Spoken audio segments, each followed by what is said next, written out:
Oke, jadi selamat pagi untuk kita semuanya. Pagi ini kita belajar tentang gangguan ginjal akut ya. Bapak buat tahun 2022 karena memang bahannya adalah dari tahun 2022 ya. Oke, sebagai ringkasannya bahwa yang pertama gagal ginjal akut itu adalah satu keadaan ya, terjadinya penurunan fungsi ginjal karena dia akut disebut dia tiba-tiba. Yang terjadi adalah kreatininnya meningkat serta menumpuknya nitrogen urea di dalam darah. Penyebabnya paling sering adalah terjadinya penurunan perfusi ginjal, maka disebut dia gagal ginjal akut yang prerenal. Tapi mungkin juga bisa disebabkan rusaknya jaringan ginjal, maka disebut dia gagal ginjal intrarenal atau intrinsik. Atau yang ketiga adalah terjadinya pengeluaran urin yang tidak cukup, artinya terhambat ya. Jadi urin yang diproduksi oleh ginjal itu tidak bisa dikeluarkan, maka disebut dia gagal ginjal akut yang postrenal. Nah, ada beberapa akibat dari gagal ginjal akut ini, yaitu terjadinya beberapa gangguan. Yang pertama, gangguan keseimbangan asam dan basa. Jadi sesuai dengan fungsi ginjal kita adalah untuk mempertahankan keadaan asam dan basa, lalu keseimbangan cairan, keseimbangan elektrolit, sampai nanti gangguannya adalah ginjalnya tidak bisa membuang zat-zat yang toksik ataupun sisa dari obat-obatan. Sedangkan untuk tanda dan gejala dari gagal ginjal akut ya, supaya jangan bingung, ini AKI ini adalah acute kidney injury ya. Ini bisa saja dia tidak ada gejala atau mungkin manifestasinya diawali dengan jumlah volume urinnya sedikit atau tidak ada buang air kecil.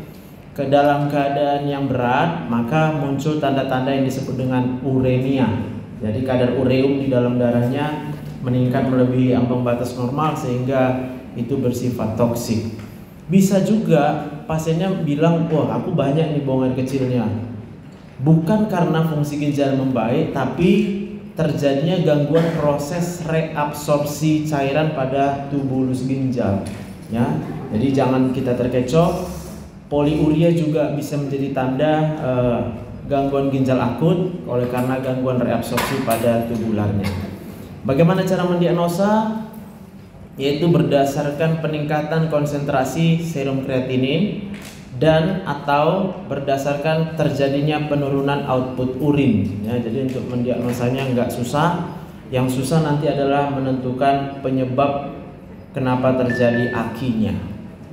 Sebagai evaluasi awal, maka kita bisa meminta pemeriksaan darah dan pemeriksaan urin. Ini kita harapkan nanti kita bisa mengidentifikasi bagaimana mekanisme terjadinya cedera pada ginjal, serta melihat mengukur komplikasi metabolik yang disebabkan oleh acute kidney injury. Pemeriksaan spesifik tambahan mungkin diperlukan. Ini untuk menentukan penyebab yang dicurigai menyebabkan acute kidney injury. Untuk evaluasi, diagnosis, dan pengobatan ini harus dilakukan dengan cepat. Kenapa? Tujuannya adalah supaya kita bisa mencegah jangan sampai kerusakan ginjalnya jadi irreversible. Jadi selama dia masih dalam keadaan akut, maka ginjal yang rusak tadi bisa kembali normal. Berbeda nanti dengan keadaan kalau sudah terjadi chronic kidney disease, itu nggak bisa lagi jadi normal. Untuk menata laksana, tentunya yang pertama didasarkan pada mekanisme terjadinya cedera ginjal serta penyebab yang mendasari terjadinya kerusakan ginjal. Tujuannya paling penting adalah pastikan perfusi ginjalnya itu cukup dan kemudian kita mencegah terjadi komplikasi serta kerusakan ginjal lebih lanjut. Jadi untuk kita bisa mengerti tentang gangguan ginjal akut ini, maka kita harus mengerti bagaimana proses dari perfusi ginjal ya. Jadi siapa yang memperdarahi, pembuluh darahnya apa, kemana darah itu, apa yang terjadi dengan darah-darah tersebut, itu kita harus menguasai. Tentunya pelajarannya nanti mulai dari anatomi, histologi, fisiologi, bahkan sampai biokimia harus kita pelajari dengan baik. Nah, kita lihat etiologinya, apa saja yang menjadi etiologi penyebab dari acute kidney injury ini. Jadi secara garis besar tadi sudah saya bagi bahwa etiologinya itu bisa prerenal, bisa intrinsik, bisa postrenal. 3 ini dibagi menjadi pengelompokannya ya. Dimana kalau dikatakan prerenal maka bukan ginjalnya yang dirusak, tapi aliran darah ke ginjalnya yang menurun. Ini dia masalahnya. Ini bisa ditemukan sampai dengan 60% kasus-kasus pada AKI. Nah, kita lihat dulu yang prerenal ya. Jadi apa saja yang menyebabkan gangguan yang prerenal itu dimulai dari yang hipovolemi, berarti volume intravaskularnya yang menurun, hipotensi, kemudian terjadinya penurunan volume yang bersirkulasi, artinya menurunnya volume efektif pada arteri. Bisa juga karena terjadi penyempitan atau stenosis pada arteri ginjal, sampai dengan obat-obatan. Tapi obat ini bukan mempengaruhi keseluruhan ginjal. Obat-obat ini adalah yang mempengaruhi aliran darah terhadap glomerulus ya. Kita buka satu-satu. Apa saja yang menyebabkan hipovolemi itu berdasarkan etiologinya maka banyak ya, mulai dari terjadi perdarahan, muntah, diare, berkeringat yang berlebihan, luka bakar, penggunaan diuretik, asupan oral yang buruk, dehidrasi, hiperkalsemia.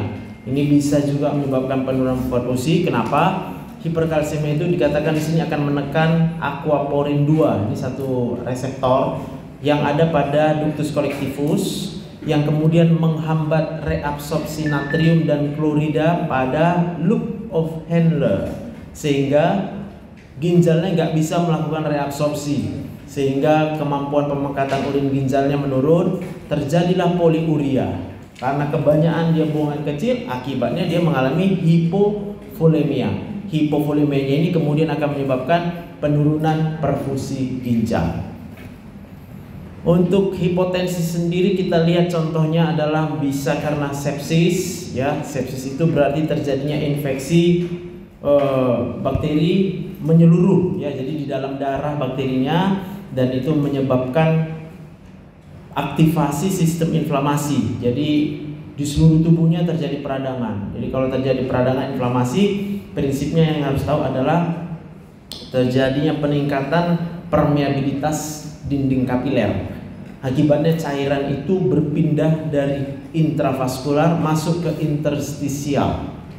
Darah tidak lagi berada di dalam intravaskuler, maka aliran darah yang ke ginjal juga otomatis akan menurun, sehingga ginjalnya akan mengalami penurunan perfusi. Bisa juga karena shock kardiogenik, yaitu jantungnya yang memang tidak mampu memompa darah dalam jumlah yang cukup sesuai yang dibutuhkan tubuh, atau bisa juga karena shock anafilaktik atau shock yang terjadi karena reaksi alergi ya. Kemudian kita lihat kondisi penurunan volume sirkulasi atau penurunan volume efektif arteri. Ini bisa terjadi contohnya ada beberapa, bisa sindrom kardiorenal. Contohnya pada kasus gagal jantung kongestif tadi, bahwa jantungnya sendiri yang tidak memompa darah dalam jumlah yang efektif yang dibutuhkan oleh ginjal, sehingga penurunan perfusi ginjalnya menurun. Bisa karena sindrom hepatorenal, contoh kasusnya pada sirosis ataupun gagal hati. Maka supaya kita bisa mengerti kok bisa terjadi sindrom hepatorenal, nanti buka lagi bukunya, baca lagi tentang sirosis dan gagal hati. Lalu bisa sindrom kompartemen abdomen. Ini adalah satu sindrom di mana cairan itu menumpuk di abdomen. Karena penumpukannya di abdomen, maka jumlah volume yang berada di intravaskular akan menurun. Bisa juga karena sindrom nefrotik. Kalau ini masuk di blok ini ya, udah masuk sindrom nefrotik ya. Nah, mekanismenya tentunya karena terjadi penurunan konsentrasi albumin, sehingga tekanan apa namanya itu? Tekanan onkotik ya. Ini harus mengerti, tekanan onkotiknya menurun. Akibatnya terjadi perpindahan cairan dari intravaskular masuk ke interstisial, ya. Jadi baca lagi apa itu karena onkotik. Bisa juga karena pankreatitis akut. Jadi pada pankreatitis akut ini terjadi kehilangan cairan dari saluran pencernaan, kehilangan yang berlebihan sampai terjadi hipovolemi. Lalu penyebab yang berikutnya adalah stenosis pada arteri ginjal, ya. Jadi yang memperdaya ginjal itu adalah arteri renalis. Nah, arteri renalisnya menyempit. Akibatnya darah yang bisa dialirkan ke ginjalnya menjadi berkurang. Nah, perfusi ginjal akan menurun. Lalu ada obat-obatan yang secara langsung itu mempengaruhi perfusi dari glomerulus. Berbeda nanti dengan obat-obatan yang secara langsung merusak ginjalnya. Dia nggak merusak ginjal, tapi dia mengurangi perfusi dari glomerulusnya. Kita lihat. Contohnya ini obatnya adalah siklosporin, tacrolimus. Yang paling sering mungkin dipakai nanti adalah NSAID, ya, anti nyeri, atau juga obat-obatan anti hipertensi, yaitu contohnya ACE inhibitor, ya. Nah, ini obat-obat ini itu secara langsung akan menurunkan, ya, perfusi dari glomerulus. Tapi bukan berarti kita nggak boleh berikan. Dia menurunkan, tidak terlalu signifikan. Hanya perlu diperhatikan kalau kita curiga pada pasien kita dia kemungkinan besar mengalami penurunan perfusi glomerulus. Contohnya tadi pasiennya misalnya gagal jantung. Gagal jantung sendiri kan sudah mengurangi aliran darah ke ginjal. Kalau kita harus berikan NSAID itu harus dengan pertimbangan yang sangat matang.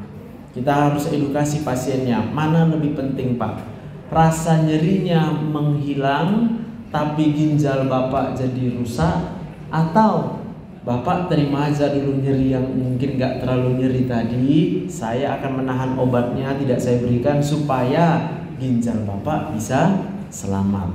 Nah, itu pertimbangannya. Tapi kalau mungkin gak ada pilihan lain, pasiennya menjerit-jerit sampai antuk-antuk kepala ke dinding, jangan-jangan nanti jadi karena antuk kepala ke dinding dia trauma otak kan gitu, ya. Ya sudahlah, berikanlah NSAID. Paling banter dia akan mengalami gangguan ginjal akut, lalu kemudian dia memerlukan tindakan cuci darah, mungkin sekali atau 2 kali, kira-kira gitu, ya. Tapi skenario yang aku bilang ini belum pernah juga ketemukan, ya. Oke. Cerita-ceritanya aja, ya. Oke, kita berikutnya adalah aki yang intrinsik. Ya, di aki intrinsik itu prinsipnya adalah rusaknya seluler ginjal. Tadi perfusinya yang menurun terhadap glomerulus. Sekarang sel-sel di ginjalnya yang rusak. Itu disebut dengan intrinsik aki. Ini ditemukan pada 35% kasus. Kalau tadi 60% yang penurunan perfusi ginjal, ya. Kita lihat. Nah, ada beberapa contoh, ya, yang terjadinya aki intrinsik. Itu dimulai dari nekrosis tubular akut, yang kedua nefritis interstisial akut, kemudian penyakit pada vaskular ginjal, kemudian glomerulusnya yang mengalami itis. Jadi ada 4. Jadi kalau kita bicara aki intrinsik, ini kelompoknya, ini saudaranya, ya. Kita lihat yang pertama, nekrosis tubular akut. Ini kasus yang terbanyak, itu sampai dengan 85% dari aki intrinsik. Contohnya adalah kalau terjadi iskemia dengan catatan atau hipotensi yang dia harus berkepanjangan. Kalau dia hanya sebentar, yang terjadi cuma penurunan perfusi ginjal, maka disebut akut, kan gitu, ya. Tapi kalau dia nanti kepanjangan, nanti yang tadinya hanya perfusi yang menurun, lama-lama jaringan di ginjalnya akan mengalami kerusakan oleh karena iskemik. Nah, kalau udah terjadi iskemik, maka terjadilah nekrosis. Aliran darah yang paling memerlukan banyak darah itu tentunya adalah bagian tubulus ginjal. Oleh sebab itu maka disebutlah dia kelainannya nekrosis tubular akut. Oke, paham ya? Nggak susah mengertinya. Lalu bisa juga disebabkan obat-obatan yang sifatnya nefrotoksik. Apa itu obat nefrotoksik? Berarti dari katanya nefrotoksik. Obatnya berarti toksik terhadap ginjal. Langsung langsung dia merusak ginjal. Beda dengan NSAID. NSAID tadi cuma menurunkan perfusi ginjalnya, tapi dia nggak langsung merusak. Contohnya apa? Zat kontras radiografi. Ya, zat kontras itu misalnya pada tindakan kateterisasi jantung ya. Jadi waktu mau dimasukkan kateter, dimasukkan juga zat kontras supaya nanti waktu dia di foto itu kelihatan cahayanya, kira-kira gitu. Sehingga bisa dilihat nanti mana pembuluh darah yang menyempit. Yang mau dilihat adalah zat kontrasnya. Ini sendiri ketika dimasukkan ke dalam darah kita itu bisa bersifat nefrotoksik. Maka kalau orang mau menerima, mau dilakukan kateterisasi jantung contohnya, dia harus dilakukan dulu pemeriksaan fungsi ginjal. Jangan sampai nanti jantung mau diselamatkan, ginjalnya jadi rusak total ya. Kemudian bisa obat-obatan aminoglikosida, ini antibiotik. Kemudian ada obat cisplatin, ini obat kemoterapi untuk kanker. Methotrexate juga obat untuk kanker sebagian ataupun untuk autoimun ya. Lalu yang sekarang lagi ngetren adalah etilen glikol, campuran yang terdapat pada sirup. Jadi sirup-sirup ini kemudian setelah ditemukan kasusnya ada anak-anak yang tiba-tiba gagal ginjal, ternyata kandungan etilen glikol pada sirupnya tersebut sudah melebihi ambang batas yang aman ya. Sehingga gagal ginjal akut dia. Lalu obat-obatan anti jamur contohnya amphotericin B. Oke. Sampai situ. Terus kita lihat selain obat, maka ada juga zat-zat yang bersifat racun ya, racunnya yang bersifat endogen. Apa itu? Contohnya, kenapa disebut endogen? Berarti zatnya adalah memang berasal dari dalam tubuh kita sendiri dan ini bersifat toksik. Ya, contohnya hemoglobin. Ya, berarti adalah hasil dari pemecahan eritrositnya berlebih-lebihan. Kalau dia pecah eritrosit dalam jumlah atau kecepatan yang normal, ginjal itu masih sempat untuk membuang, nggak terjadi penumpukan di sana. Yang berbahaya ketika dia tertumpuk dengan cepat, inilah yang kemudian merusak secara langsung kepada jaringan atau seluler di ginjalnya. Maka nama penyakitnya adalah yang menyebabkan lisisnya eritrosit, contohnya hemolisis intravaskular, atau juga karena rusaknya otot, karena rhabdomyolysis. Kapan rusak ototnya? Misalnya karena trauma, ya ketabrak dia. Waktu ditabrak mobil, bayangkan berapa banyak otot yang kemudian cedera karena tabrakan gitu. Nah, otot yang cedera tadi akan tentunya melepaskan mioglobin. Mioglobin ini adalah bagian dari otot. Nah, kalau bagian dari otot ini serpihannya itu kemudian lewat dari ginjal, itu bisa menyebabkan mioglobinuria. Mioglobin itu sendiri sebelum dia lewat akan merusak ginjalnya. Bisa juga karena hiperurisemia. Ini adalah kadar asam urat yang sangat tinggi. Ya, jadi orang-orang yang dengan peningkatan asam urat itu harus hati-hati karena asam urat itu sendiri akan menyebabkan kerusakan pada ginjal. Hanya yang sekarang mungkin sering kalian dengar, hati-hati jangan minum obat asam urat, nanti ginjalnya rusak. Mungkin pernah dengar kayak gitu. Yang merusak itu bukan obat penurun asam urat, yang merusak itu adalah NSAID-nya, anti nyerinya. Sebab kebanyakan masyarakat awam ketika dia rasakan ada sakit, dia sebut itu langsung asam urat di kakinya. Lalu dia beli obat sendiri. Yang dia beli tentunya karena nggak pernah diukur berapa asam uratnya, yang dibeli obat anti nyeri. Akibatnya apa? NSAID berkepanjangan, perfusi ginjalnya tentu akan menurun sampai cukup berat, sampai terjadi kerusakan pada ginjalnya. Yang disalahkan obat asam urat. Padahal konsentrasi asam urat yang seharusnya diturunkan. Maka obat-obatan yang menurunkan konsentrasi asam urat itu adalah obat-obat yang dinyatakan aman terhadap ginjal. Ya, ada beberapa contohnya nanti kita lihat sama-sama. Atau kalau memang terjadi karena ini loh, TLS atau sindrom lisis tumor. Pasiennya mengalami sakit kanker atau tumor, lalu dilakukan kemoterapi. Setelah dilakukan kemoterapi, sel-sel tumornya itu lisis, hancur. Kan dia masih di dalam tubuh kita. Waktu dia hancur, terlepaslah kandungan-kandungan asam urat yang ada di dalam sel-sel kankernya tadi. Nah, kalau itu kemudian terlepas dalam jumlah yang sangat banyak, itu akan terjadi hiperurisemia, sehingga ginjalnya menjadi rusak. Kankernya mati, ginjalnya juga ikut rusak. Itu sebabnya perlakuan kemoterapi juga itu sudah ada dosisnya. Nggak boleh buru-buru. Ya, kalau misalnya ada orang yang sakit kanker, ya kita harus bilang harus sabar mengobatinya. Karena kalau nggak sabar mengobatinya, buru-buru diobati, langsung kasih misalnya dosis yang besar. Oh ya, aku mau cepat lah, yang penting tumornya habis gitu ya. Iya, tumornya habis, tapi asam uratnya akan meningkat dengan sangat cepat di darahnya. Akibatnya ginjalnya akan rusak. Sembuh dari kanker, kena gagal ginjal, ya kan? Bisa juga karena peningkatan kadar protein rantai ringan Benz-Jones namanya, oleh karena penyakit multiple myeloma ya, ini penyakit keganasan. Lalu bisa juga aki itu terjadi karena nefritis interstisial akut. Iya kan, nggak usah takut dengar kata-katanya. Yang harus mengerti apa itu interstisial. Iya, apa itu interstisial? Jadi interstisial itu adalah celah antar sel. Jadi ginjal kita kan tentunya terdiri atas sel-sel. Setuju? Sel-selnya kan nggak nyatu. Sel-sel itu dipisahkan oleh area-area kan gitu ya, ada rongga di sana antar selnya. Celah itulah, celah antar sel itu namanya interstisial. Di situ juga nanti terpisahnya antara kapiler-kapiler, ya kan? Jadi supaya ginjal itu bekerja dengan baik, maka secara histologi kita harus tahu ada kapiler. Kapiler ini mengantarkan darah, kapiler membawa zat-zat diperlukan dan juga membawa zat-zat sisa.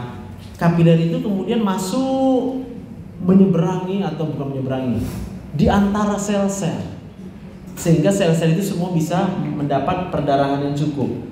Tapi dia cuma bisa sampai di antara sel, nggak bisa masuk ke sel.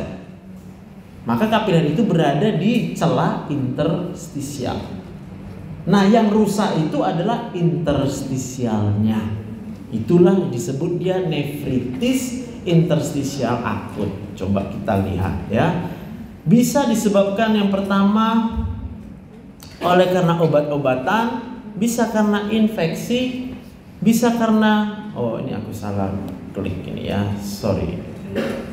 Oke, kita lanjut. Jadi bisa karena infeksi tadi. Nah, lalu bisa karena penyakit-penyakit yang dia infiltratif. Apa itu infiltratif?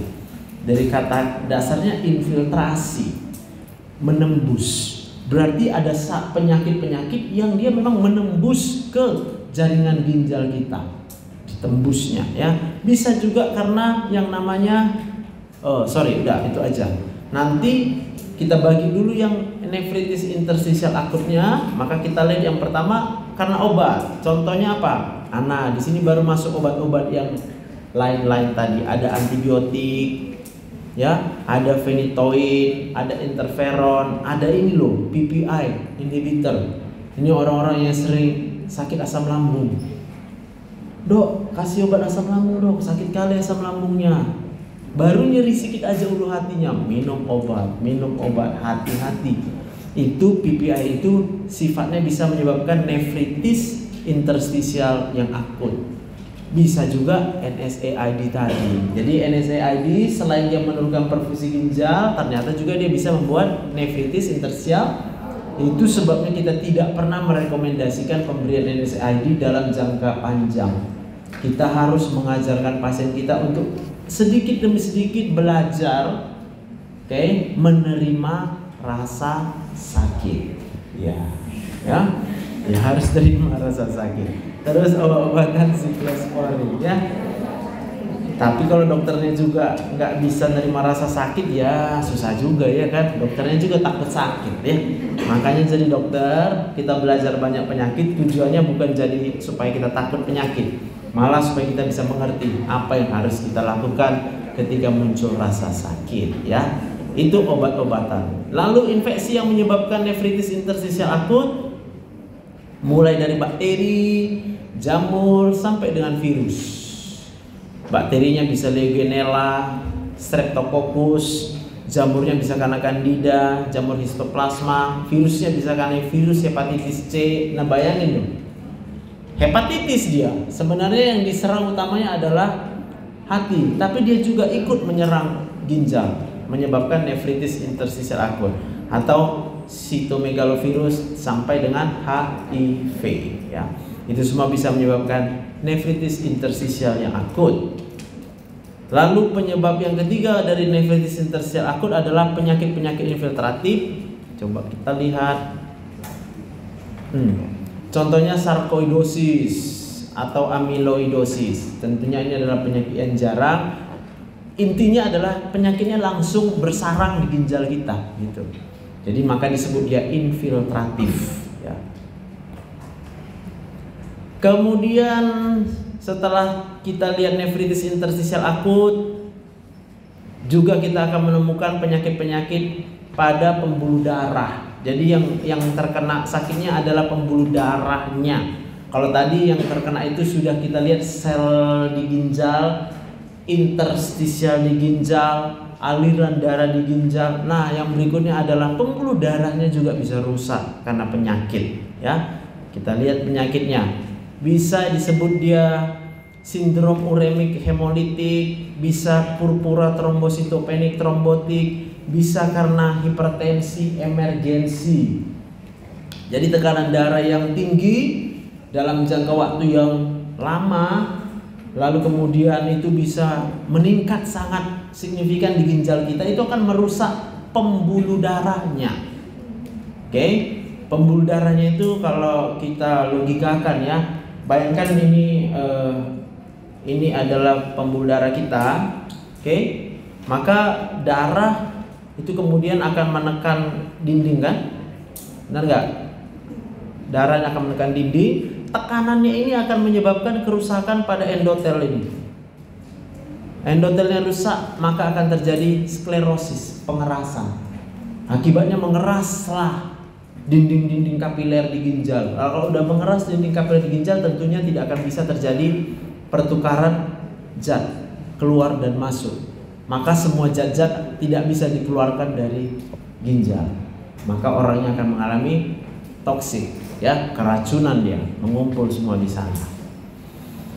Lalu bisa karena vaskulitis. Ini adalah penyakit peradangan pada pembuluh darah vaskular ya. Bisa karena krisis ginjal skleroderma. Ini penyakit skleroderma, tapi dia menyebabkan kerusakan pada pembuluh darah ginjal. Bisa karena trombosis di vena ginjal. Bisa karena ateroemboli yang mengenai ginjal. Bisa juga disebut dia infark pada ginjal ya. Jadi kalau infark ini ya memang asal mulanya tentunya adalah terjadinya iskemi, kekurangan oksigen, sehingga terjadi iskemi. Setelah iskemi nggak dipenuhi juga kebutuhan oksigennya, baru terjadi kematian sel ginjal, maka disebut dia infark ginjal. Itu penyakit vaskular. Lalu yang keempat, ya kan? Berapa ini kah? Nah, keempat, dari aki intrinsik. Jangan lupa, jangan nanti bingung gimana nih sekarang, ya kan? Ini di aki intrinsik ada 4. Yang keempat adalah peradangan langsung pada glomerulus. Jadi harus tahu kayak mana glomerulus ya. Kayak mana glomerulus itu tentunya tahunya ada di kuliah yang lain. Contoh penyakitnya adalah glomerulonefritis progresif cepat. Jadi peradangannya pada glomerulus berlangsung progresif, tambah lama tambah berat, dan bukan hanya tambah lama tambah berat, tambah cepat tambah berat. Nah, lebih tepat gitu kan ya. Kalau tambah lama kan nggak cepat katanya kan, tambah cepat tambah berat. Nah gitu. Jadi pokoknya kalau sempat terjadi seperti ini, nggak diberikan pengobatan dengan cepat, maka akhirnya ginjal bisa gagal ginjal akut awalnya, nggak diobati juga, baru dia jadi gagal ginjal yang permanen, nggak bisa mundur lagi ya. Oke. Lalu ada yang ketiga tadi secara pembagian garis besar yang menyebabkan aki itu yaitu yang post renal. Jadi masalahnya bukan di aliran darah ke ginjal, juga bukan di ginjalnya pada awalnya, tapi setelah ginjalnya itu bisa memproduksi urin, produksi urinnya ini yang kemudian mengalami obstruksi. Jadi kita sebut dia obstruksi aliran urin yang dia harus bilateral kalau mau timbul gejala. Karena kalau hanya sebelah aja terjadi obstruksi alirannya, itu masih orangnya mungkin masih tenang-tenang. Dia nggak tahu bahwa dia mengalami obstruksi sebelah. Sampai kemudian nanti cukup berat. Ya biasanya kita tahu cukup berat kapan ya? Kalau seseorang itu beraktivitas di luar dari kebiasaannya, maka aktivitasnya akan tergolong berat misalnya. Di situ yang harusnya ginjal dua-dua berfungsi supaya orang itu bisa normal. Tapi karena ternyata sebelahnya itu sudah mengalami obstruksi, berarti yang kerja kan cuma yang sebelah aja. Maka kalau dipaksa yang sebelah itu bekerja, dia tidak akan mampu memenuhi kebutuhan metabolismenya. Di situ dia baru mulai merasa gejala. Dia bisa rasa lemas, mual, mau muntah. Aku tiap olahraga kalau udah lebih dari 1 jam mau muntah rasanya. Nah, itu kan contoh gejala uremik. Kadar urinnya meningkat. Dan kadar urin meningkat tadi nggak sanggup dibuang hanya dengan ginjal sebelah. Harus dua-dua. Tapi karena yang sebelahnya udah nggak kerja, dia nggak tahu selama ini udah terjadi obstruksi, baru dia muncul dengan gejala. Nah, jadi selama ginjal yang kontralateralnya tetap utuh, maka pasien dengan obstruksi ureter yang, jadi masalahnya di sini ya, obstruksi ureternya yang unilateral saja biasanya akan bisa mempertahankan kadar kreatinin serumnya tetap normal. Ya. Nah ini sebabnya juga beberapa pandangan yang salah ya. Ada pertanyaan kalau misalnya kita periksa fungsi ginjal, nanti pasiennya nanya, ginjal yang mana rusak dok? Nah, gitu. Kita periksa adalah kreatininnya, tapi dia nanya ginjal yang mana yang rusak. Tentunya kita harus menjawab kita tidak bisa tahu ginjal yang mana yang rusak. Tapi dari kadar kreatininnya kita bisa menghitung nanti adalah yang namanya GFR, glomerular filtration rate. Bahwa secara keseluruhan aliran darah laju filtrasi yang berlangsung di glomerulus ibu itu sudah menurun. Tapi saya nggak tahu ginjal yang mana. Bisa kita tahu? Bisa. Maka diperlukan pemeriksaan dengan pencitraan, USG, CT scan, nanti kelihatan ginjal mana yang rusak. Oke. Lalu ada obat-obatan yang sifatnya nefrotoksik. Iya. Apa saja itu obat yang nefrotoksik? Lumayan banyak, ya kan? Bisa dari antimikroba tadi, ya, bisa dari anti metabolit, atau ini biasa obat-obat kemoterapi, bisa juga ini juga obat-obat kemoterapi, dan juga obat-obat anti inflamasi dan imunosupresan, ya. Antibiotik tentunya ada aminoglikosida, vancomycin, cephalosporin, colistin, sulfonamid, streptomycin. Kayak mana ngapal ini Pak? Tak usah dihafal, kan tinggal dibuka, ya kan? Obat-obat nefrotoksik. Kau mau meresep pasien kan itu, tinggal kau buat. Oh, aku mau ngasih apa ini? Aminoglikosida ya. Pertimbangkan, haruskah saya memberikan aminoglikosida pada pasien ini? Sementara saya tahu ini bisa bersifat nefro. Tapi kalau memang nggak ada pilihan lain, contohnya dia sepsis. Sepsis itu kan tadi Bapak bilang infeksi yang berat. Mau nggak mau, kita harus bisa berlomba. Apakah kita harus mengorbankan ginjalnya tapi dia tetap hidup? Nah gitu. Daripada kita biarkan dia ginjalnya seakan-akan mau kita selamatkan, tapi akhirnya dia kehilangan nyawa. Karena sepsis itu bukan hanya menyerang ginjal. Kalau dia udah sampai menyerang otaknya, maka otaknya bisa rusak permanen, ya mati dia. Kira-kira gitu oleh karena sepsis.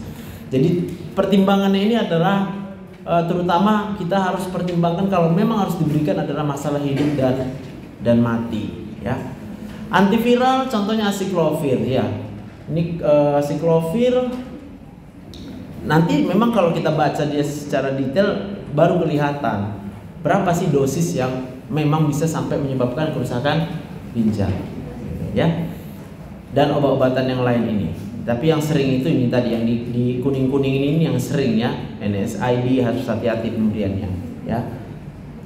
Makanya dibilang tadi, kalau bilang utamakan dulu mengedukasi pasiennya untuk ada apa tuh? Ya kan? Utamakan untuk mengedukasi pasien bisa menerima rasa rasa sakit, ya. Jangan panik karena sakit. Oke. Baru kita masuk ke topik yang enak, ya kan? Patofisiologi. Semoga sekarang belum ngantuk, ya kan? Karena masih berlangsung 35 menit kuliah kita. Oke. Tadi kuliah apa? Yang pertama? Oh, enak lah ya, tengok-tengok gambar aja kan. Oke. Secara patofisiologi tetap kita harus membagi berdasarkan etiologinya ya. Jadi prerenal, intrinsik atau postrenal. Ini nggak banyak, kita lihat. Untuk yang prerenal, patofisiologinya adalah begini ya. Terjadi penurunan suplai darah ke ginjal. Bisa karena hipovolemi, bisa karena hipotensi, ataupun vasokonstriksi pada pembuluh darah ginjal. Ya, ini kemudian akan menyebabkan apa? Kegagalan autoregulasi vaskular ginjal. Kalau dia gagal, maka vaskularnya tidak bisa mempertahankan perfusi ginjal. Pada waktu perfusi ginjal menurun, maka laju filtrasi glomerulus juga akan menurun. Setiap terjadi penurunan GFR, itu akan mengaktifasi sistem renin-angiotensin. Oke, akibatnya apa? Terjadi peningkatan aldosteron. Kalau aldosteronnya meningkat, akan terjadi peningkatan reabsorpsi natrium dan H2O. Maka akan terjadi peningkatan osmolalitas urin. Ketika osmolalitas urin yang meningkat, terjadi sekresi hormon antidiuretik, sehingga kemudian akan menyebabkan reabsorpsi H2O dan ini yang berbahaya, urea. Ini juga berbahaya karena yang direabsorpsinya adalah air. Maka pasiennya akan mengalami urinnya jadi banyak apa sedikit? Dikit, karena direabsorpsi. Yang harusnya airnya dia buang, dia reabsorpsi. Karena direabsorpsi maka peningkatan volume intravaskular. Peningkatan volume intravaskular inilah yang kemudian ya kan meningkatkan tekanan hidrostatik. Iya. Akibat peningkatan hidrostatik apa? Terjadi iya. Kalau tadi cuma edema di kaki nggak apa-apa. Ya udah bengkaklah situ kakinya. Iya kan? Kalau yang edema itu di paru, lah dia sesak napas. Kalau dia sampai berat nggak bisa ada oksigen lagi, CO2-nya tertahan semua, ini bersifat toksik, mati. Paham ya? Jadi kalau ada pasien, kakiku bengkak, kaki bengkak, tapi dia bernapas biasa, dia nggak usah takut dulu, santai. Tapi kalau datang sama kita udah sesak nafas, kita lihat kakinya bengkak, oke? Berarti dalam pikiran kita, ini terjadi peningkatan volume intravaskular. Tekanan hidrostatik bapak ini tinggi sekali. Kalau aku nggak turunkan tekanan hidrostatiknya, nanti bisa dia edema parunya nggak bisa tertangani, mati pasiennya. Gitu. Berarti tujuan utama kita adalah mengurangi volume intravaskular. Oke, kalau bisa dengan obat, ya dengan obat diberikan. Tapi kalau nggak bisa berhasil dengan obat, contohnya ginjalnya udah rusak, maka harus dilakukan cuci darah. Oke, jadi cuci darah itu teman, ya. Cuci darah itu bukan musuh. Mana tahu di sini ada yang berpikir, aku takut kali lah cuci darah. Jangan sampai aku cuci darah, ya kan? Jangan sampai. Amit-amit gitu ya. Tolong kalau kita jadi dokter, nggak boleh ngomong kayak gitu. Itu cuma bagian orang awam yang takut cuci darah. Ya, pandangan seorang dokter adalah cuci darah itu adalah bagian dari usaha pengobatan. Kalau nggak diusahakan pengobatannya ya sudahlah, berarti dia nggak bisa diobati. Tapi namanya usaha. Ya. Kadang dari diri kita sendiri yang membuat akhirnya masyarakat tambah takut dengan cuci darah. Atau bahkan mungkin dokternya langsung nakut-nakuti juga kadang ya kan. Nanti kok ibu cuci darah, kita bilang gitu. Kayak nakuti anak-anak ya kan, awas ada Pak Polisi di sana gitu. Takut orang sama polisi misalnya, atau tak ada hantu di sana misalnya ya kan. Jadi penakut orang, jangan. Terangkanlah dengan edukasi dengan cara yang bijaksana ya. Sehingga nanti pasiennya bisa kita tangani dengan baik. Lalu ketika sudah terjadi peningkatan reabsorpsi H2O dan urea, dalam kondisi ini biasanya kreatinin itu masih bisa disekresi di tubulus proksimal. Maka karena ini masih bisa terjadi, kita bisa hitung berapa rasionya antara urea dengan kreatinin di dalam darahnya. Tanda-tanda pada kondisi prerenal itu rasionya dikatakan meningkat. Paham ya? Jadi kalau diperiksa nanti, oh ini prerenal atau apa ini, gagal ginjalnya ini, dia udah semua nih, bengkak semua, kita lihat ya. Oh kayaknya, coba Bapak ada buang air kecil? Gak ada. Udah berapa lama Pak? Oh iya 2 hari ini aku gak bisa kencing katanya, gak ada buang air kecilku. Maka kita lihat badannya udah bengkak, dia ada sesak napas. Kita harus berpikir, oh ini gagal ginjal nih, karena dia nggak ada buang air kecil. Oke, periksa kreatininnya, periksa ureumnya, lalu kita hitung berapa sih rasionya. Kalau rasionya itu meningkat dari normal, kita bisa berpikir, oh kemungkinan berarti Bapak ini mengalami AKI yang prerenal. Maka aku harus mencari apa saja penyebab-penyebab yang prerenal. Itu contoh cara berpikir. Oke, ini kusertakan juga sedikit bagian dari sistem renin aldosteron angiotensin tadi, ya. Jadi tengok-tengok lah, ya kan. Ini kan tengok-tengok ini, ya kan. Memang kalau kita tengok dia besar gitu, memang bingung kita guys, ya. Tengoknya sikit-sikit aja dari sini tengok, ya kan. Apakah itu nefron, ya kan? Nefron itu terdiri apa? Oh, ada di perbesarnya, namanya glomerulus. Ya kan? Ku tengok ada 2 pembuluh darah ini, ada ini, apa itu ya? Oh berarti ada masuk, ada keluar. Yang masuk aferen, nanti keluar dia Kalau lihatnya gini kan cuma dikitnya ini, ya kan? Tapi faktanya ini ada banyak sekali, dia berlilit-lilit di sini. Itulah yang membuat glomerulus itu menjadi spesial. Makanya dia disebut filter. Dialah penyaringnya. Kalau si penyaring ini aja udah rusak, ya sudah, yang aliran darah ke sini, aliran urin ke sini udah nggak terbentuk lah. Saringannya aja udah rusak, gitu. Ya, maka tadi dikatakan kalau dia yang prerenal, perfusi ke sini yang terganggu. Aliran darah yang masuk ke aferen ini menurun. Itu yang kemudian menyebabkan prerenal, gitu ya. Nah, apa akibat-akibatnya? Ya udah, lihat aja lah. Ya, yang pertama kita lihat di sini kalau ini pemicunya ya. Jadi kapan, itu pertanyaannya, kapan sistem renin angiotensin aldosteron itu teraktivasi? Karena dia kalau tidak diperlukan dia tidak diaktifasi. Akibat tadi aktivasi itu adalah, ingat, reabsorpsi H2O dan urea. Pasiennya bisa udem, kelebihan volume intravaskular. Maka ini pemicunya.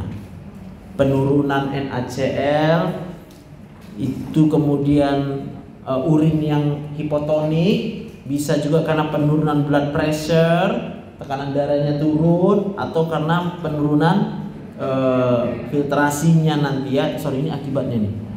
Penurunan NaCl, penurunan filtrasi, ya itu dia. Inilah semua akan memicu aktivasi dari renin angiotensin. Yang terjadi apa? Lihat yang hijau, gitu cara bacanya, ya kan? Maka renin ini akan dilepaskan. Siapa yang memproduksi renin? Ya itu aku pun tahu. Maksudnya siapanya ginjal gitu. Hah? Coba. Itu pelajaran apa? Histologi. Makanya kita jangan sampai nggak suka pelajaran. Tapi pada faktanya kita iya. Maksudku gini, kalau kita udah mikir, oh aku harus tahu ya siapa yang menghasilkan renin ya, buka buku histologinya. Oh ini toh gambar selnya, sehingga kita bisa hafal nanti kapanpun kita udah menikmati gitu loh. Sama kayak tadi pasien yang kita ajarkan untuk bisa menerima rasa sakit, maka tugasku juga harus membuat kalian bisa menerima semua pelajaran. Ya.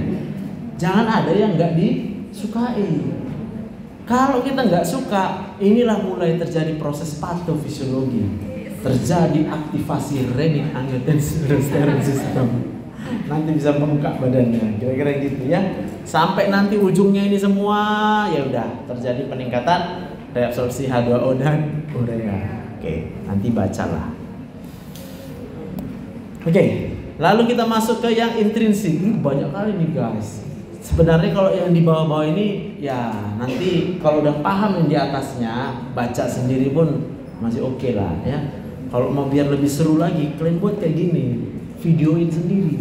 Hanya cuma baca-baca aja gitu. Kira-kira lagi tidur-tidur cantik, nongkrong-nongkrong, pasang aja lah. Tonton-tonton. Ya kan? Udah belajar, udah. Itu siapa yang ngajarin? Diri sendiri, ya kan? Nonton video sendiri ya. Oke, yang intrinsik, bagaimana patofisiologinya? Terjadi kerusakan komponen dari vaskularnya. Yang pertama, ya, jadi pembuluh darahnya rusak. Terus yang rusak juga tubulusnya. Ya, bisa ya? Bisa gambaran nefron tadi udah bisa paham ya. Di nefron ada tubulus kan? Nefron juga perlu pembuluh darah. Yang rusak adalah komponen pembuluh darahnya dan tubulusnya. Terjadi nekrosis atau juga proses apoptosis. Apoptosis artinya sel yang memang diprogram untuk mati. Persoalannya dia diprogram mati terlalu cepat. Oke, kenapa bisa terjadi apoptosis? Banyak hal, banyak faktor. Itu genetik bisa juga karena zat-zat yang masuk yang bersifat toksik itu bisa menyebabkan apoptosis pada selnya ya. Sel yang mana? Ya tubulus. Karena kita bicara tadi intrinsik. Sehingga terjadi apa? Penurunan kemampuan reabsorpsi elektrolit. Jadi dia nggak bisa mereabsorpsi, contohnya natrium. Juga dia nggak bisa mereabsorpsi air.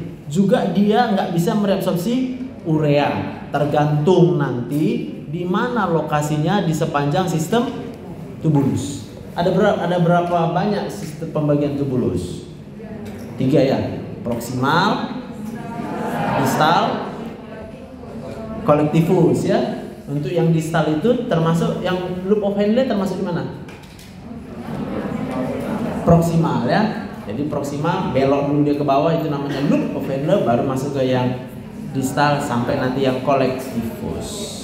Sehingga apa? Karena dia rusak terjadi peningkatan kadar natrium di darah. Ya, dan jumlah H2O di dalam urin menjadi meningkat. Sehingga terjadi penurunan osmolalitas urin. Urinnya encer kan? Ini yang kemudian mengaktifasi RAAS. Paham? Pada awalnya dia banyak kencing. Ya. Tapi ternyata kencing yang dia keluarkan itu tak mengandung natrium, terlalu encer. Dibiarkan lama-lama, dia kemudian akan mengaktifasi RAAS. RAAS itu baru dia membalikkan lagi nanti. Terjadi reabsorpsi H2O yang berlebihan. Ureum direabsorpsinya. Maka dia mulai terjadi udem. Gitu loh cara pikirnya. Oke. Ujung-ujungnya tetap aktivasi berlebihan dari RAAS. Untuk yang postrenal, kayak mana patofisiologinya? Terjadi obstruksi aliran keluar urin yang bilateral ya. Bisa karena batu pada laki-laki dewasa yang udah tua, bisa karena prostat, bisa karena ada tumor yang kemudian menekan ureter, bisa karena memang kelainan yang sifatnya bawaan lahir, kongenital. Akibatnya apa? Terjadi peningkatan tekanan hidrostatik retrograde di dalam tubulus ginjal. Apa itu Pak tekanan hidrostatik retrograde Pak? Ya kan? Tadi ada tekanan hidrostatik intravaskular. Paham ya? Kita sebutlah ini adalah vaskular. Lalu kalau ada vaskularnya, aku gambar dengan warna lain lah. Kita anggaplah ini tubulus. Bisa? Masuk di akal? Masuk di akal tuh? Masuk. Berarti sekitar ini adalah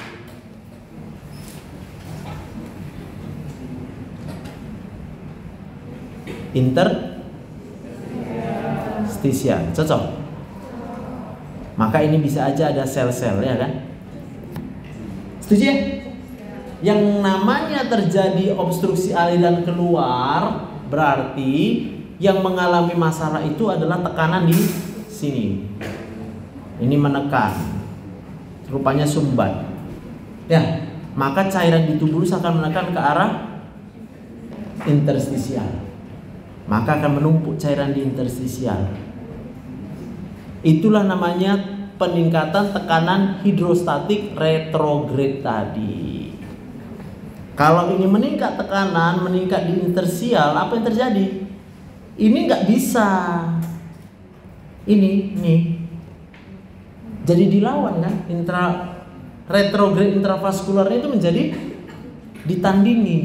Sehingga tidak bisa banyak terjadi filtrasinya.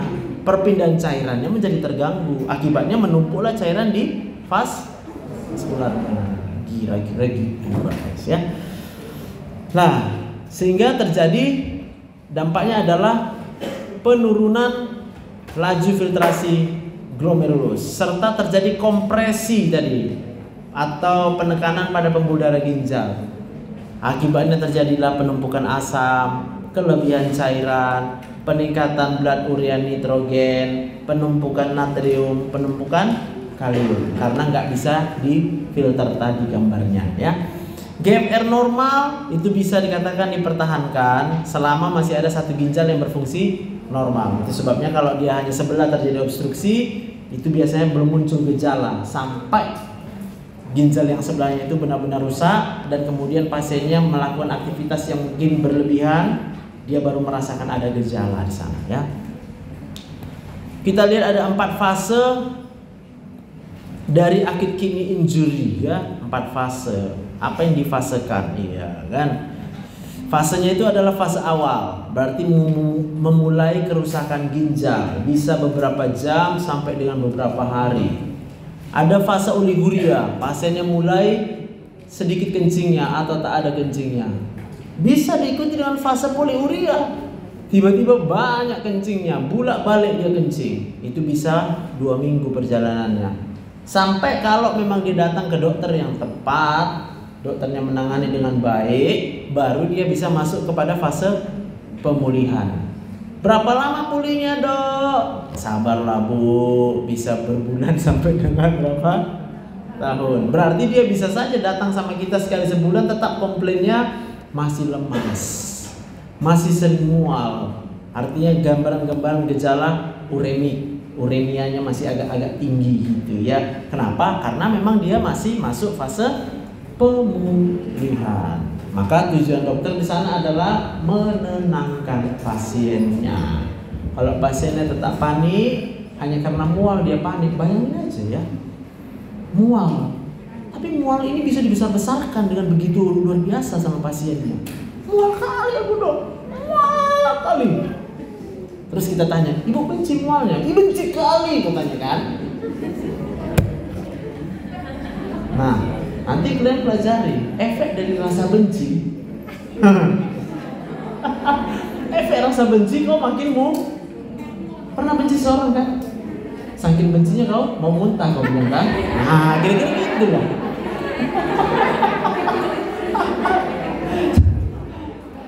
Jadi kayak gitu loh. Lah obat kalau kita berikan juga terlalu banyak obatnya hanya untuk mengatasi mualnya, ya jangan-jangan nanti kerja ginjalnya juga makin berat.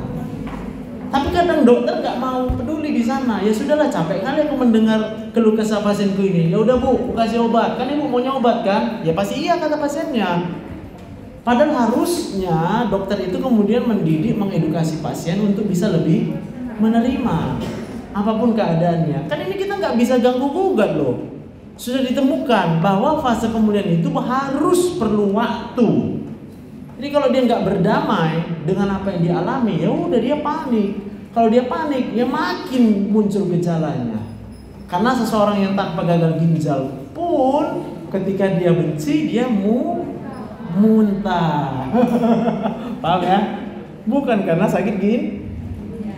Jadi kalau ada orang yang buat kita marah, lalu kita memilih untuk marah, ya rasakan. Yang merasakan siapa? diri sendiri. Itu sebabnya aku selalu bilang ya, kalau ada orang jahat sama kita, buat yang baik sama dia. Karena kalau kau buat yang baik sama dia, kau yang untung, pasti. Tapi kalau kau buat juga yang jahat, berarti kau melakukannya karena benci. Jadilah sudah ya. Terima kasih. Oke, itu dia fasenya. Kita lihat nih, buka pun fasenya, sibuk cerita ya. Yaitu proses yang menyebabkan fungsi ginjal dan produksi urin bisa kembali menjadi normal. Jadi intinya adalah dia perlu waktu yang cukup, bisa berbulan sampai dengan beberapa tahun. So belajarlah untuk jadi penyabar ya. Oke. Bagaimana gambaran klinisnya? Ya udah yang tadilah. Bisa tanpa gejala, bisa oliguria atau anuria. Kemudian ada tanda-tanda penurunan volume pada pembuluh darahnya ya, yaitu pada aki prerenal yang bisa disebabkan oleh kehilangan volume yang tadi ya, muntah, mencret segala macam. Itu tandanya bisa hipotensi ortostatik.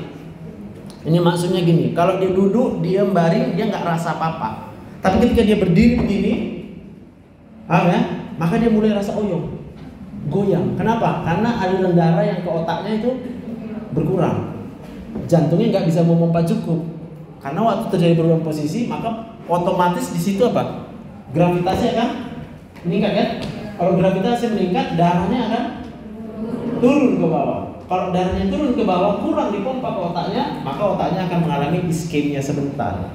Oyonglah dia, ya. Itu namanya hipotensi ortostatik.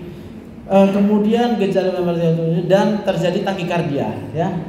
Waktu berdiri, oyong terus debar-debar jatuh. Ya, itu namanya hipotensi ortostatik, ya. Tapi saya pernah juga Pak, gitu ya. Berdebar Pak, iya waktu ujian OSC ya kan, berdebar gitu waktu berdiri itu, rasanya mau turun semua darah kan. Makanya jangan takut ya kan, kalau namanya nggak lulus biasanya itu apa sih masalah dengan nggak lulus ya kan, nggak lulus tahun, nggak lulus 2 tahun, nggak lulus 3 tahun, nggak apa-apa ya kan, nggak apa-apa lah kan, yang penting tahu masalahnya kenapa nggak lulus. Kenapa nggak lulus? Ya udah, kira-kira gitu ya kan. Berapa banyak waktu yang kita pakai untuk belajar, berapa banyak waktu yang kita pakai untuk tidak belajar. Jadi harus pintar-pintar sekarang. Aku nggak larang kalian itu untuk misalnya nggak boleh nongkrong lah. Tapi nongkrong sambil belajar. Ada yang marah? Ada. Bawa tablet, baca-baca, wah aku baca patofisiologi sambil minum, makan, cemilan, ngobrol juga sedikit bisa. Yang di ngobrolin apa? Patofisiologi. Makanya cari pacar itu kalau bisa sesama kedokteran. Tapi kalau udah pintar, boleh nggak ke kedokteran? Boleh, kalau kita masih agak bodoh-bodoh dikit, kedokteran pacarannya. Tahu kenapa? Kayak yang aku bilang tadi kan. Paham ya? Kau harus bisa membuat orang awam yang nggak ngerti kedokteran, tapi dengan bahasamu dia bisa nangkep. Contohnya tadi, sayang, kita nggak boleh benci-bencian sayang. Kenapa? Iya, kalau aku sih nggak mau deh benci kamu, mau apapun nih kamu buat sama saya. Minta ampun. Karena kita tahu ya kan, itulah kira-kira. Jadi nyambung. Kita sebenarnya sedang baca gagal ginjal akut, tapi ngomongnya sama pacar kita, aku nggak mau deh benci-benci kamu. Seru dah, jadi dokter itu enak ya. Enak banget ya. Oke. Bisa tanda-tanda kelebihan cairan ya, oleh karena retensi dari kita dengerin. Udah mau habis kok. Dan A2O. Dan tanda-tanda kelebihan cairan itu tentunya karena meningkatnya tekanan hidrostatik, bisa edemanya itu di perifer, di kaki, atau yang berat itu adalah kalau edema di paru-paru. Bisa pasiennya tiba-tiba mengalami hipertensi, ya. Bisa dia sampai mengalami gagal jantung, bahkan sampai sesak nafas. Lalu ada tanda-tanda uremia. Uremia berarti peningkatan kadar ureum. Itu bisa nggak selera makan, anoreksia, ya, bisa mual. Tapi kayak gue bilang tadi, nggak mesti orang gagal ginjal baru mengalami anoreksia. Yang sekarang itu banyak pasien-pasien yang kemudian merasa dia gagal ginjal dengan berkata apa? Dokter, aku nggak selera lagi makan sekarang, dok. Coba periksa ginjalku, dok. Panik dia. Yang rusaknya ginjalku, paham ya? Lah kalau sekarang di era BPJS, teman-teman, itu pemeriksaan itu nggak bisa dengan sesuka kita meminta. Disitulah yang membuat orang akhirnya merasa tidak puas dengan BPJS. Kita dokter BPJS itu benar-benar disepelekan. Nanti nggak sembuh aku. Padahal seharusnya dengan edukasi yang baik kepada pasien, kita harus tahu dulu kapan kita kemudian bisa meminta pemeriksaan fungsi ginjal. Kan kita tanya, urinnya gimana, Bu? Oh, banyak kali. Katanya gitu ya. Jangan langsung bilang, oh berarti nggak gagal ginjal. Bukan. Kan kau ingat tadi ada fasenya poliurin. Tanya, sebelum ibu urinnya banyak kali, pernah nggak sampai nggak ada kencing, Bu? Atau dikit kali kencingnya? Nggak pernah sih, gitu. Baru tanya lah, oh orang banyak kencing kenapa? Ibu minumnya berapa banyak sehari? Tunjukkan sama aku nanti. 2 liter dong katanya. Loh kalau ibu minum 2 liter, gak usah langsung marah kita. Ibu keringatnya berapa banyak sehari? Ya nggak ada, dok. Biasa-biasa aja keringat saya, karena saya juga nggak bisa kerja banyak katanya. Jadi kalau ibu nggak ada keringat, ibu masukkan 2 liter ke dalam tubuh ibu, itu kayak mana, Bu? Satu bulan ibu udah berapa lama ibu minum 2 liter? Adalah kira-kira sebulan katanya misalnya ya kan. Berapa berarti ibu itu ya? 2 kali 30, 60 liter. Oh iya, ibu dulu badannya berapa, Bu? Dulu 60, sekarang berapa? 120, Bu. Kita bilang gitu.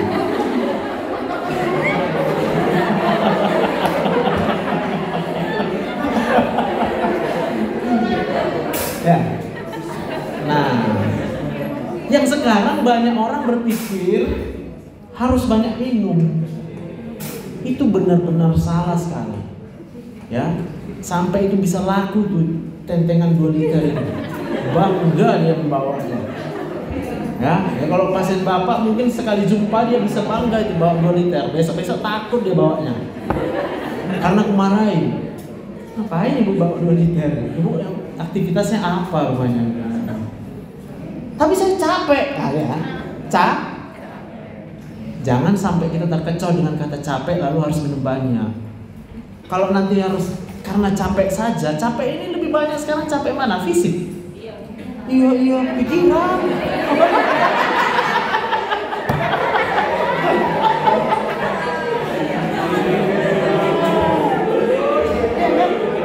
Kalau capek pikiran, ada air yang hilang dari tubuhmu?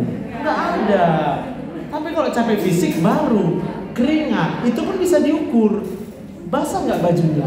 Timbang. Berapa kilo bajunya? Iya kan? Kalau dia 1 kilo berarti 1 liternya hilang air. Terus dia minum 2 liter, terus 1 liter lagi mau diapain? Kan harus dikencingkan, kan gitu ya? Kalau dia harus dikencingkan apa yang terjadi? Bolak-balik ke kamar? Kalau bolak-balik ke kamar mandi apa yang terjadi? Ku tanya dulu. Kalau mungkin kamar mandinya itu secantik kamar mandi di Qatar sana, wangi, harum, cantik, nggak apa-apa lah, ulang-ulang duduk jongkok situ, cantiknya dia. Ini kadang mungkin harus jongkok,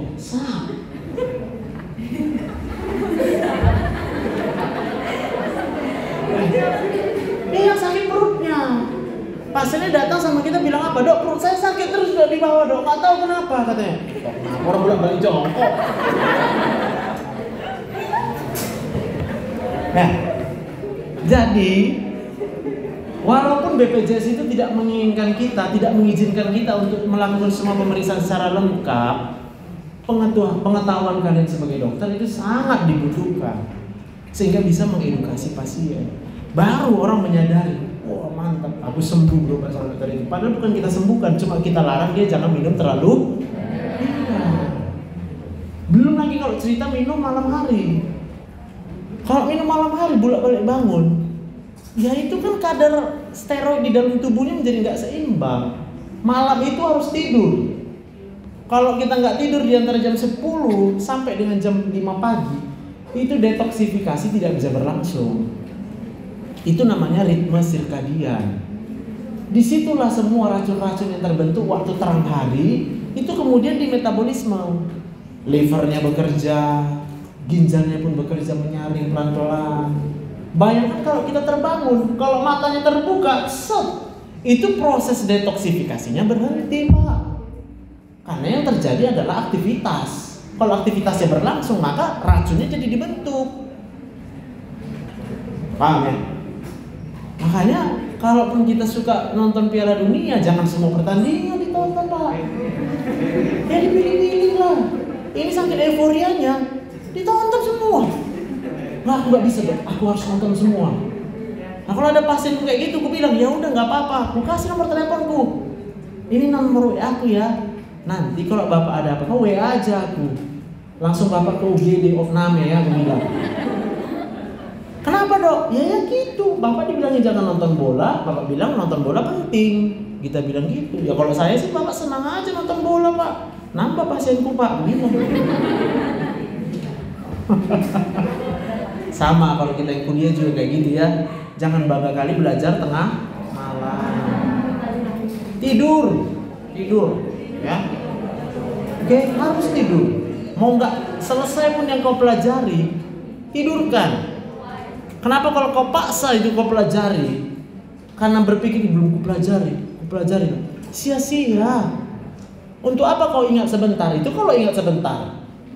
Ini kalau akhirnya pas ujian hang, coba. Hang kan? Toksiknya tinggi di otaknya. Toksik otak orang kurang tidur itu toksik. Gampang marah. Jadi pokoknya nggak karu-karuan lah. Waktu ujian juga gemetaran.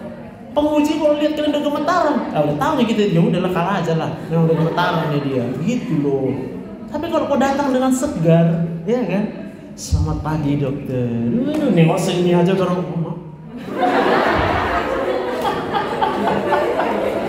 Beda. Penilaian orang secara subjektif itu akan langsung berubah. Kalau orang udah bisa rasa nyaman dengan keberadaanmu, catat ya. Kalau orang bisa rasa nyaman dan keberadaanmu, maka respon dia pun terhadapmu tidak akan mungkin tidak nyaman, pasti akan mengarah ke nyaman. Tapi kalau nengok orangnya udah mumet, ya udahlah, benci kali punya kawan ini ya kan. Kalau kita segar, ya kan. Orang kalau ketemu orang segar, kau jadi segar nggak? Dia jadi segar, gitu loh logikanya. Sama pasien juga kayak gitu. Kalau bangga kali kita kurang tidur ketemu pasien, mata kita sampai kayak panda. Bu, apa yang sakit, Bu? Oh alah, pasien memang udah kurang tidur. Udah stres, tambah stres dia. Oh alah, oke. Terus. Ya, jadi bisa juga, jadi gejalanya tadi juga bisa ensefalopati. Ya, ini berarti otaknya terganggu. Bisa astriksis, gemetaran, ya. Terus perikarditis itu peradangan pada perikardium, ya. Kemudian trombositnya bisa mengalami disfungsi, ya, jadi bisa gampang membeku, bisa juga dia tidak mau membeku. Contoh yang tidak membeku misalnya pasiennya sering lebam-lebam, biru-biru kulitnya, ya. Oke. Itu tanda-tanda uremia. Kemudian tanda-tanda obstruksi ginjal itu kepada kasus yang postrenal tentunya. Apa tandanya? Kandung kemihnya mengalami distensi, ya, jadi penuh sampai besar, ya. Dulu pengalaman aku jadi dokter jaga pertama, aku bilang tumor, ya kan. Kita telepon lah dokter bedah. Dok, ini ada dok tumor di perutnya dok, besar kali dok. Dokternya pun mungkin udah lagi ngantuk nih kan, kasihan sebenarnya. Kita buat dokter yang seniornya gitu. Oh ya oke, periksa ini segala macam. Udah diperiksa semua. Rupanya kandung kemih gitu loh. Padahal kalau dipasang aja kateter, kempes. Udahlah besok dinasehatin kita. Kamu dek, ya kan?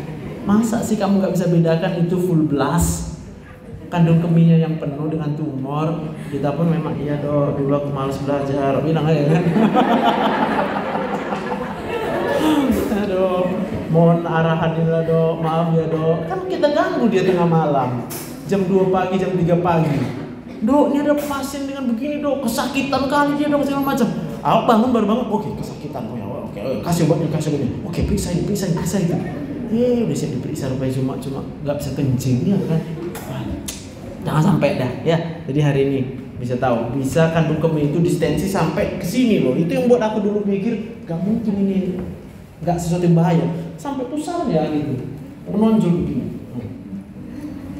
Awak belajar dulu mikirnya cuma di bawahnya aja kandung kemih kan gitu kan. Ternyata kalau orang itu sudah mengalami gangguan saraf ke kandung kemih itu udah lemah, dia nggak bisa rasa, bisa sampai kayak balon besarnya. Sakit? Enggak sakit katanya. Kita ingat pula tumor jarang ada rasa sakit. Makin yakin awak ini tumor.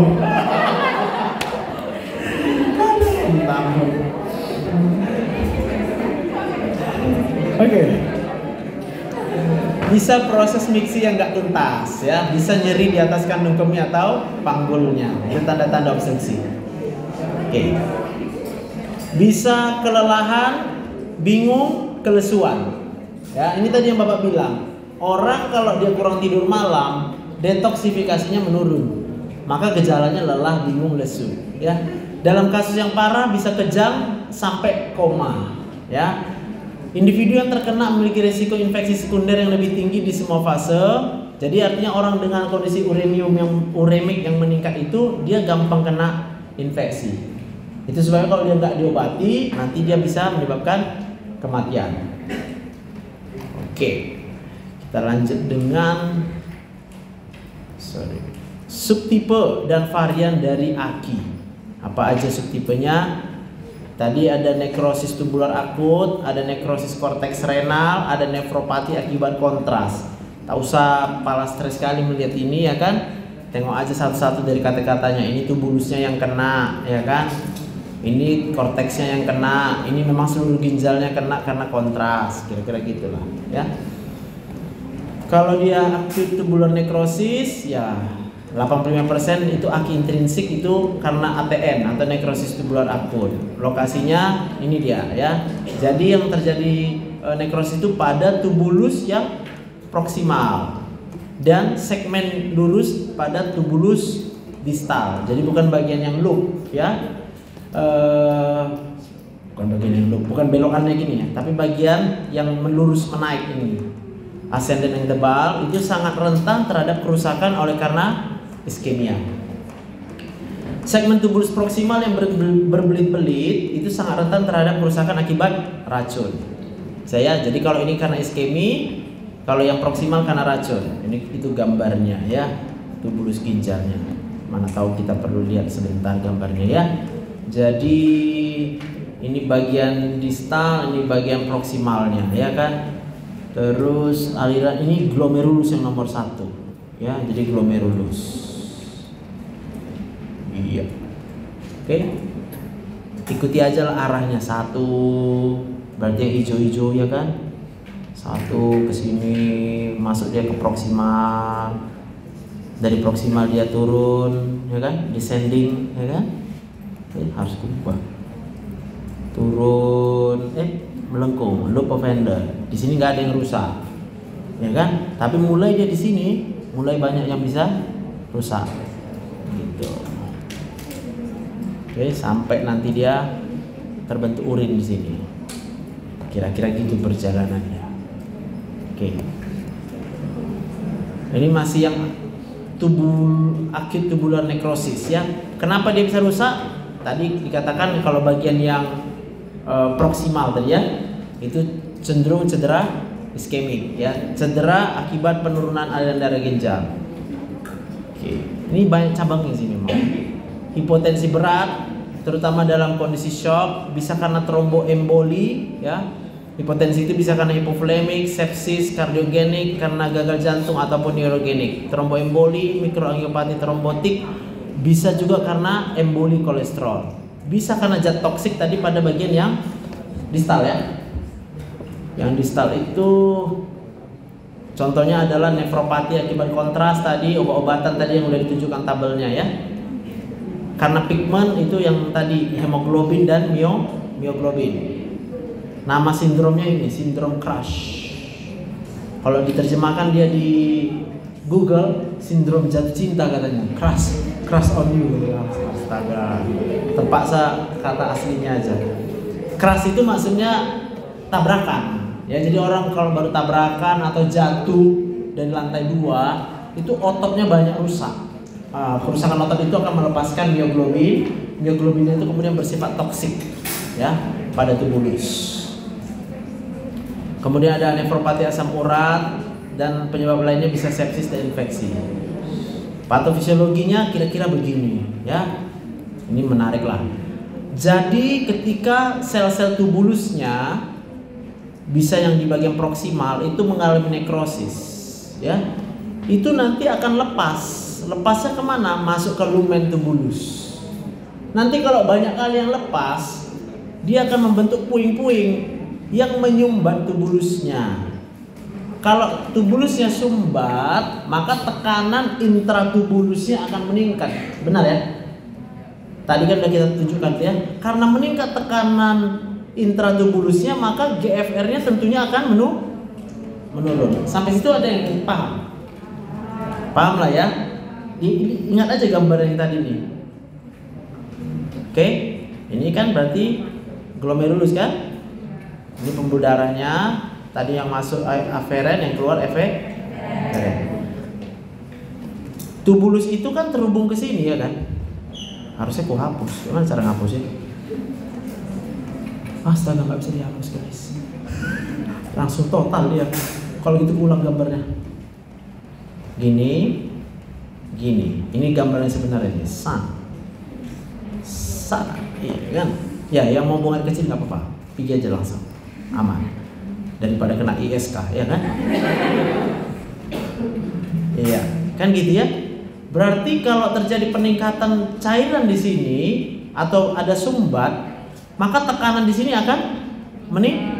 Kalau tekanan di sini meningkat, kapiler yang tadi mengalir darah di sini akan bisa terhambat filtrasinya. Kira-kira gitu. Itu sebabnya kalau kita lihat di sini, akibat dari sel-sel yang tadi nekrosis lalu dia menyumbat tubulus, maka harusnya di sini ada ditambahkan peningkatan tekanan intratubulus. Akibatnya tekanan penurunan GFR. Kalau udah menurun GFR, ingat ujungnya adalah aktivasi RAAS. Ingat aktivasi RAAS tadi adalah reabsorpsi H2O dan urea. Maka gejalanya adalah hipervolume ditambah dengan uremik. Gampang ya. Oke lah, gambaran klinisnya hampir-hampir sama dengan Aki. Diagnostiknya lihat di bawah katanya ya kan. Apa yang bisa ditemukan di dalam darahnya? Tentunya azotemia, itu adalah bagian dari nitrogen urea. Kemudian kaliumnya akan berlebihan dan juga bisa mengalami asidosis metabolik. Di urin apa yang bisa kita temukan? Nah ini peningkatan fraksi ekskresi natrium ya. Kemudian ya mioglobinuria kalau memang karena mioglobin, kemudian hemoglobinuria kalau memang karena hemolisis. Lalu kalau diperiksa sedimen urin, patologi klinik udah masuk ya? Udah ya? Kan ada di situ sedimen urin kan? Iya ada, tapi nggak tahu kami Pak. Iya kan? Nah, sedimen urin itu berarti bagian yang bisa mengendap dari urin kita. Endapan. Ada namanya CAS atau endapan granular coklat berlumpur. Nah, dan namanya pun nggak enak nyebutnya ya kan? Itu sebuah temuan pada mikroskop urin.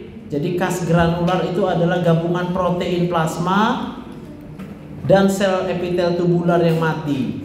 Ingat tadi ada epitel yang mati kan? Itu adalah gabungan antara protein plasmanya dengan sel epitel tubular yang mati ataupun yang terluka yang mengelupas ke dalam lumen tubular. Gambarnya nanti ada nggak sebutnya? Oke. Namanya lumpur coklat Gibbs atau lumpur coklat, endapan lumpur coklat. Nah, itu lebih tepat kan. Endapan lumpur coklat dari nekrosis tubular akut yang disebabkan tumpahan isi seluler sel epitel tubular yang mengalami infark. Ini foto mikrografnya. Oh, belum masuk ya. Iya, belum masuk. Sel epitel Gibbs. Padahal udah masuk kan, ingat ya. Oke, nanti kita lihat ada enggak gambarnya. Lihat bagian penelitian prognosisnya setelah 1 sampai 3 minggu ya, sebagian besar pasien dengan akut tubular nekrosis akan mengalami reepitelisasi tubular. Jadi epitel yang tadi lepas tumbuh lagi ya, dan sering terjadi pemulihan penuh secara spontan ya. Dapat mematikan jika akinya parah dan tidak dikelola secara memadai. Contohnya dialisis mungkin saja diperlukan. Bisa aja kita minta pasiennya apa? Cuci darah untuk menyelamatkan dulu, jangan dia kelebihan volume dan jangan kelebihan urea. Karena kalau kita dia kelebihan volume tadi bisa edem paru, jadi mati duluan. Jadi kalau kita bilang sama pasiennya, ini pertolongan pertama cuci darahnya. Jangan langsung berpikir ini akhir dari segalanya ya. Jadi dialisis mungkin diperlukan pada pasien dengan oliguria, dengan kelebihan volume ataupun hiperkaliemia yang berat ya. Kemudian bisa terjadi infark renal. Kalau udah infark dia nggak bisa lagi kembali normal. Untuk nekrosis korteks renal ya, oke. Jadi ini bagian korteksnya hampir-hampir sama sih ya. Tapi paling sering itu adalah di sini dikatakan akibat kontras. Oke, kita lewati aja nih, nanti kalian baca. Diagnosisnya banyak sekali penjelasannya ya. Jadi kalau kalian berpikir jadi ahli ginjal ya sebeginilah jelimetnya. Padahal ini baru hanya berbicara gagal ginjal yang akut ya, belum yang kronik. Nanti yang kronik lebih ramai lagi. Udah masuk ya kuliah gagal ginjal kronik ya, CKD udah ya.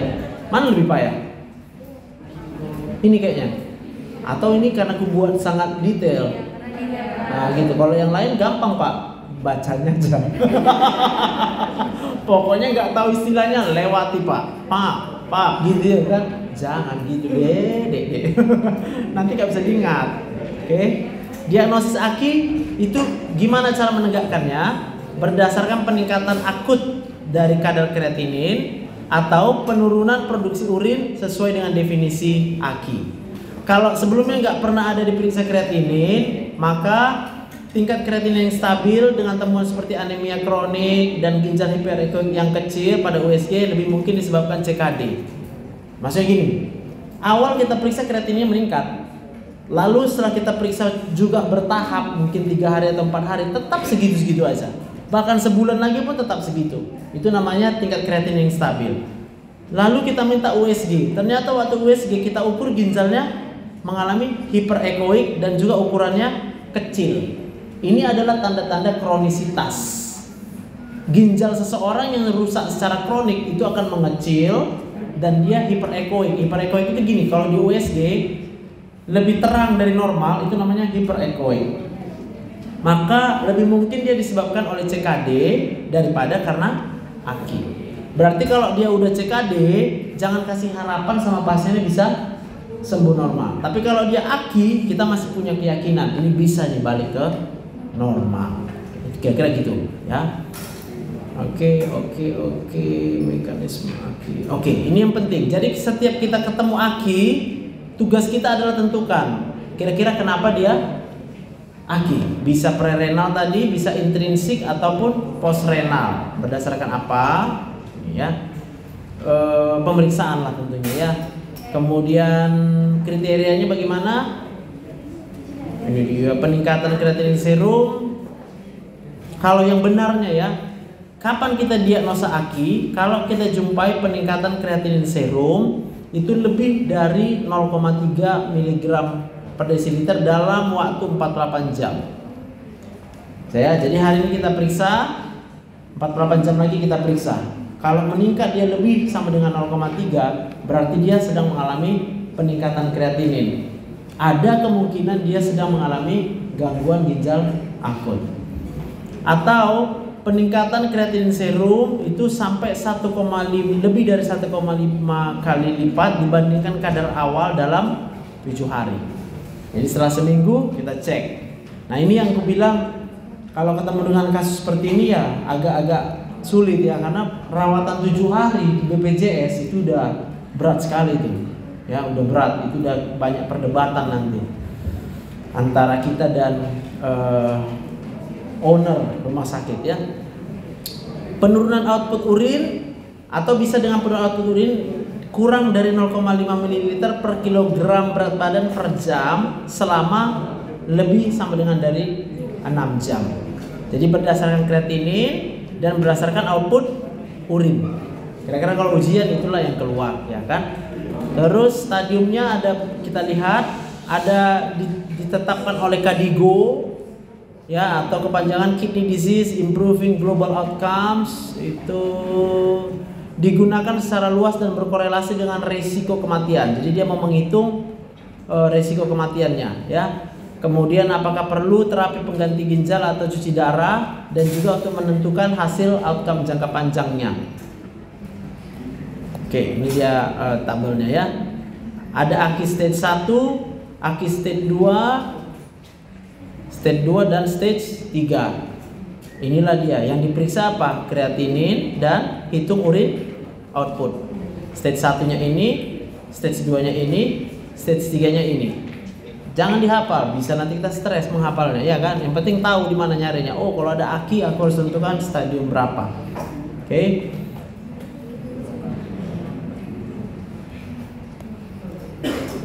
Klasifikasi lain juga ada, ya, bisa klasifikasi Riffel. Riffel ini singkatan dari risk untuk R-nya, injury untuk I-nya, F failure, loss, dan end stage kidney disease. Untuk 3 kategori pertama yang risk, injury, dan failure itu diklasifikasikan menurut tingkat cedera ginjal, yaitu berapa kreatininnya dan bagaimana penurunan GFR dan output urinnya. Sedangkan untuk kategori yang loss dan end stage kidney disease itu adalah menurut berapa lama dia sudah mengalami kehilangan fungsi ginjal. Ini kriteria Riffel, ya. Oh, nggak bisa diperbesar, kejam banget. Ini besar ini, iya kan?